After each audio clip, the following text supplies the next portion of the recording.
আসসালামু আলাইকুম। বাসায় রবিবারে ছুটি পেলে বসে না থেকে আপনারা মোবাইল-টোবাইল না টিপে বিভিন্ন ধরনের রেসিপি বানাতে পারেন। যেমন দেখেন আমি কিন্তু একটা রেসিপি বানিয়েছিলাম আটা দিয়ে, যেটা আপনারা খুব সহজেই বানাতে পারবেন। আপনারা তো স্ক্রিনে দেখতেই পাচ্ছেন ভিডিওতে আমি এটাকে ডুবা পিঠা বলা হয়। কোন ডিস্ট্রিক্টে কি বলে তা জানি না। আপনাদের অঞ্চলে কি বলে অবশ্যই কমেন্ট বক্সে আমাদের লিখে জানাবেন। তাহলে আমরা বুঝতে পারবো আসলে কোন অঞ্চলে কি বলা হয়। এটা মূলত আটা দিয়ে আমরা বানিয়েছিলাম। খুব সহজ এবং খুব সহজে চাইলে আপনি প্রবাসী থেকে পিঠার স্বাদ অনুভব করতে পারবেন যদি আপনি একটু চেষ্টা করেন। তো চলুন আমরা একটু প্রসেসটা বলি এবং দেখাই কিভাবে এটা করতে হয়। তো এই পিঠাটা তৈরি করতে কিন্তু বেশি পরিশ্রম করতে হবে না, আপনাকে অল্প একটু পরিশ্রম করলেই হয়ে যাবে। তো আমি কিন্তু কড়াইয়ের মধ্যে তেল ঢেলে দিয়েছি। এর আগে আপনাকে অবশ্যই এই জিনিসটা বানাতে হবে। যেখানে এখানে এক ভাই বানাচ্ছিল।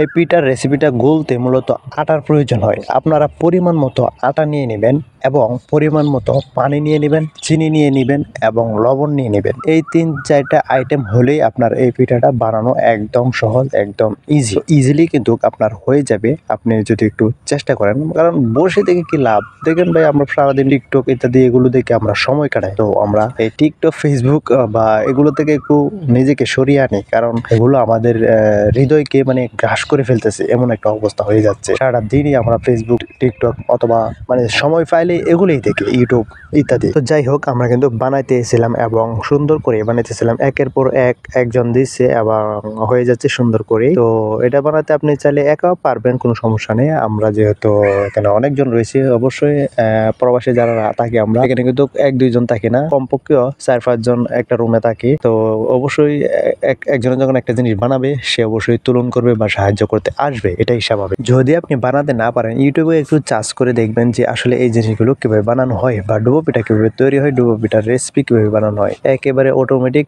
জেনে যাবেন। মানে একটা ভিডিও দেখলে আপনি পারফেক্ট হয়ে যাবেন। যেহেতু আমাদের চাউলের গুঁড়া নাই, চাউলের গুঁড়া দিয়ে বানালে সবচেয়ে বেশি ভালো লাগে। চাউলের গুঁড়া যেহেতু নাই, সেহেতু আমাদের উপায় মানে নতুন করে উপায় খুঁজে বের করে এটা আমি বানিয়েছি। তো আপনারা চাইলে এটা পারবেন, কোনো সমস্যা নেই, ট্রাই করতে পারেন।